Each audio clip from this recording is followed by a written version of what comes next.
भगीरथाला ज्या वेळेस आराधना केली होती तर आपले पूर्वज जे शापित होते त्यांचा उद्धार व्हावा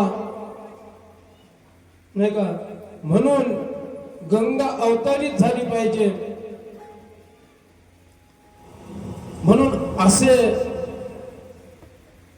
सगर पासून सगर, असमंजस, अंशुमन, दिलीप नाही का, त्यानंतर भगीरथ, एवढ्या जणांना एवढी तपश्चर्या करावी लागली आपल्या पूर्वजांचा उद्धार करण्यासाठी. कोणाचा? पूर्वजांचा उद्धार करण्यासाठी.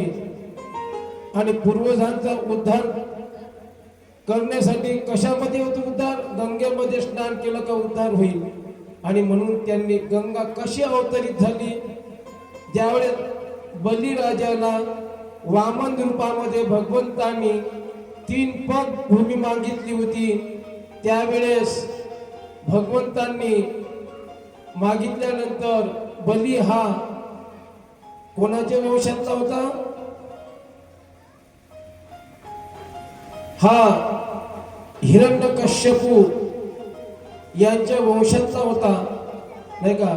हिरण्यकश्यपूचा मुलगा प्रल्हाद नाही का, प्रल्हादचा मुलगा विरोचन, विरोचनचा मुलगा बली, बलीचा बाणासूर, अशी त्यांची जी परंपरा आहे नाही का. तो बली त्याला 3 पग भूमी मागितली होती, ती दिली. पण देत असताना ज्या वेळेस पहिल्या पगमध्ये पूर्ण आकाश जेवढं आहे तेवढं नापल्या गेलेलं आहे एका टांगेमध्ये. दुसऱ्या टांगेमध्ये ज्या वेळेस हे पृथ्वी मापण्यासाठी जात असताना जेव्हा चरण त्यांचे असे वर जात असताना सुमेरू पर्वताजवळून जाता जाता जाता जाता त्या सुमेरू पर्वताला त्यांचा अंगठा खरचटला. कोणाचा? विष्णूजीचा. असा खरचटल्यामुळं काय झालं, तिथं जखम म्हणजे असं लागल्यासारखं झालं, जखम झाली. त्यामधून रक्ताचे थेंबाच्या रूपानं गंगा अवतरित झाली. ही एकदम पाताळामध्ये जाईल म्हणून ती ब्रह्माजीनं आपल्या कमंडलू मध्ये स्थित केली. तेव्हापासून ती कोणाच्या कमंडलू मध्ये होती? ती गंगा कोणाच्या कमंडलू मध्ये होती? ब्रह्माजीच्या. अशी ती गंगा उत्पन्न झाली. आणि ज्या वेळेस मग भगीरथानं आराधना केली, आमचे पूर्वज त्यामध्ये शुद्ध झाले पाहिजे आणि त्यांचं जे पापामध्ये पडलेले आहेत, कपिल मुनीनं जे शापित आहेत त्यांचा उद्धार झाला पाहिजे म्हणून शिवजीची आराधना केली. शिवजीनं जेव्हा बोलावली हे गंगे, तेव्हा ज्यांच्या मधून ते उत्पन्न झाली, ज्यांची जी दाशी आहे विष्णूजीनं गंगेला बोलावलं. आणि बोलावल्यानंतर सांगितलं का तुला पृथ्वीवर जावं लागते. आणि पृथ्वीवर जावं लागते म्हणून तिनं थोडीशी मन हे करून सांगितलं का नाही, हे पापी लोक माझ्यामध्ये स्नान करतील, मला अपवित्र करतील. उशाब्देला ज्या ठिकाणी तू जाशील त्या ठिकाणी पापी तर करतील, पण साधू संत जिथं जेव्हा करतील तू पवित्र होशील. म्हणून ती जाण्यासाठी निघाली. जशी जाण्यासाठी निघाली ती कशी शिवजीनं आपल्या जटेमध्ये समाविष्ट केली, कारण ती अहंकार भरून होता त्याच्यामध्ये. आणि जोपर्यंत अहंकार नष्ट होत नाही माणसाचा तोपर्यंत काही खरं नाही. मग तिचा अहंकार जोपर्यंत नष्ट होत नाही आणि नष्ट झाल्यावरच ती भूतलावर येईल, तेव्हाच ती मग सांगितलं का तू आता मला दिलेला आहे सर्टिफिकेट, तू आता अहंकार नष्ट झाला, आता भूतलावर ये. आणि ती भूतलावर आली म्हणून वाचे म्हणता गंगा गंगा हर हर गंगे हर हर गंगे हर हर गंगे हर हर गंगे हर हर गंगे हर हर गंगे हर हर गंगे हर हर गंगे वाचे म्हणता गंगा गंगा वाचे म्हणता गंगा गंगा सकळ गाती पापे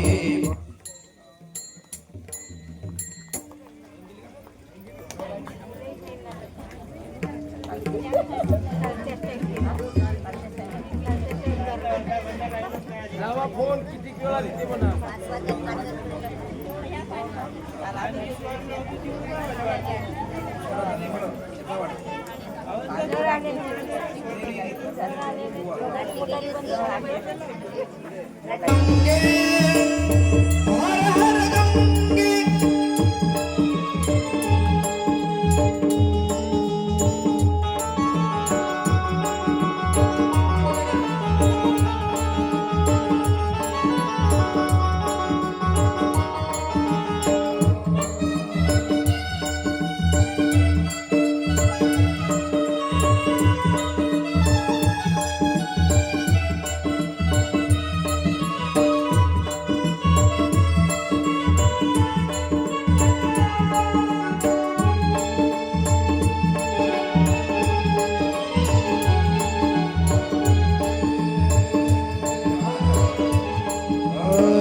वाचे म्हणता गंगा गंगा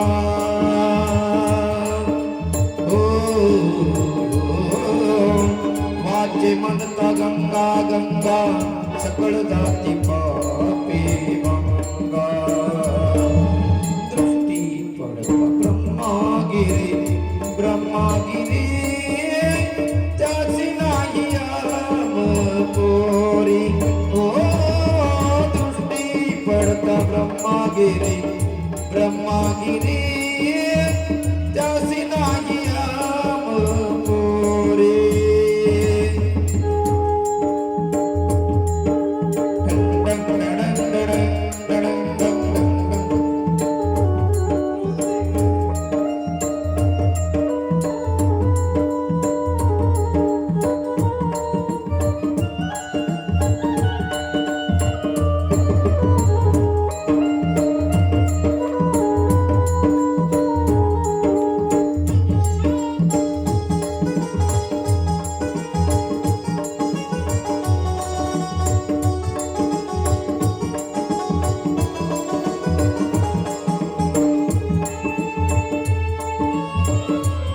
हर हर गंगे हर हर गंगे हर हर गंगे हर हर गंगे हर हर गंगे हर हर गंगे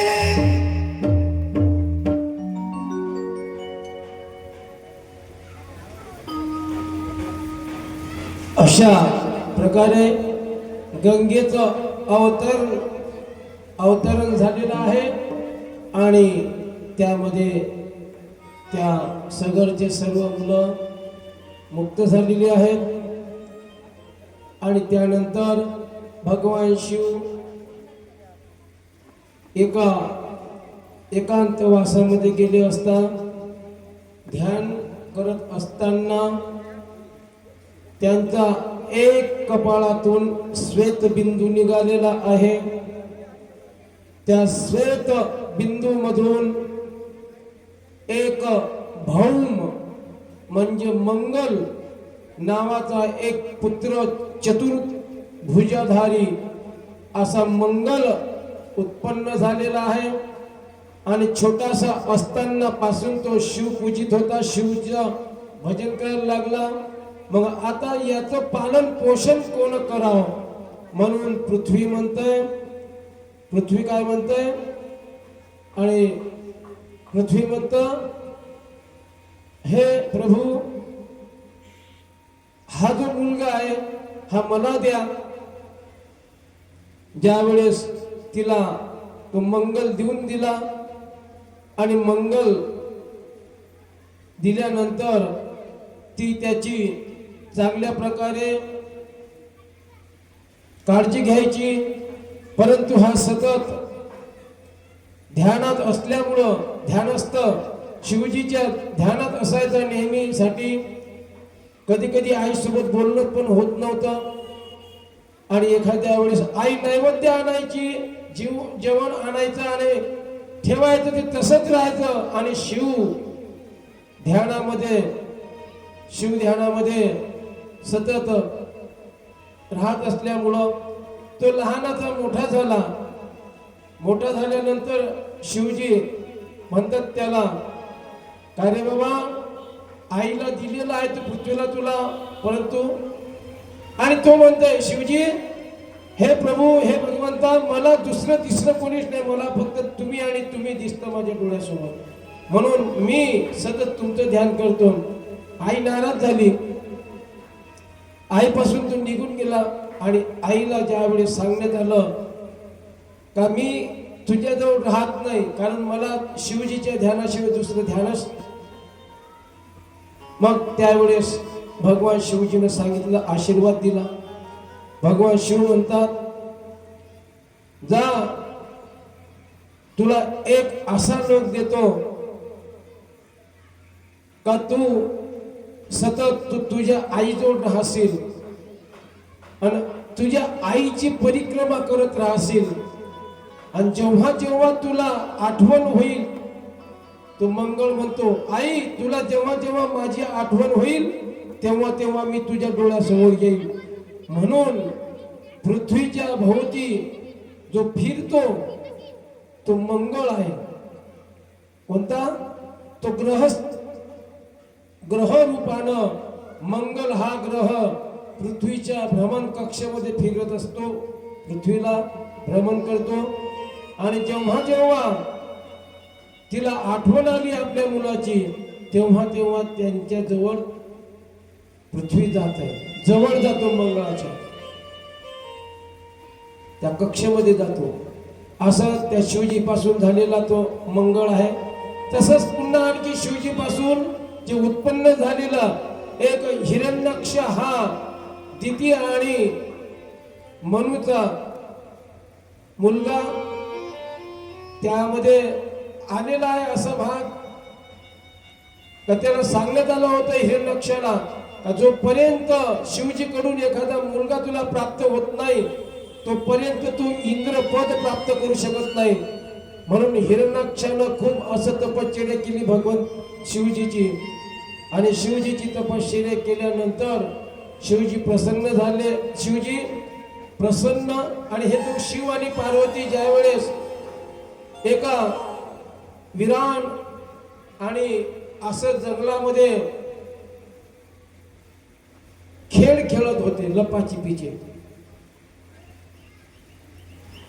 आता दोघं शिवाय तिसरं आहेच नाही कोणी, दोघंच खेळतील, बरोबर आहे. शिव आणि पार्वती लपाछपीचे खेळ खेळायचे. खेळलात का कधी तुम्ही? नाही? लहानपणी खेळ खेळला नाही लपाछपीचा?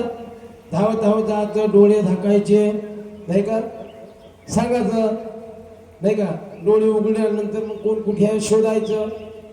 हे बिचारे दोघं जण खेळायचे, तिसरं कोणीच नव्हतं. तर आता हे होते ध्यानस्थ, हे ध्यान लागलं यांना. आणि जसे ध्यान लागलं, ध्यानातून एक श्वेतबिंदू जमिनीवर असा पडाव, त्याच वेळेस यांनी काय केलं, डोळे झाकले. कोणाचे? शिवजीचे. जसे शिवजीचे डोळे झाकले पार्वती मातेनं, आणि जो त्यांच्या पोटी त्या श्वेतबिंदातून पुत्र निर्माण झाला, आणि तो त्याचं नाव ठेवलं अंधक, कारण तो डोळे झाकल्यामुळं त्याला काहीच दिसलं नाही आणि तो झाला अंधक. अंधक जन्माला आला. आणि ज्यावेळेस मग हिरण्यक्षानं शिवजीची तपश्चर्या केली, तर हा मुलगा अंधक त्याच्या पदरात नेऊन टाकला. आणि तो अंधक असा होता, त्याला काही दिसत नव्हतं. मग तो असा करत करत करत गेला आणि देवा हिरण्यकश्याजवळ गेल्यानंतर, देवा तू दिलंय हा अंध आहे, याचं काय करू? याच्यामुळे इंद्रपद प्राप्त होईल का मला? पण त्याला सांगितलं, उशाप दिला होता की बा काही कालांतराने याचे डोळे येतील. मग तेव्हा काय केला, हा अंधक निघून गेला जंगलामध्ये. निघून गेल्यानंतर काही दिवसांनी याचे डोळे आले. कशाला? एका दगडाला लागलं याचं मस्तक, आणि मस्तक जसे लागलं तसे त्यांचे डोळे आले.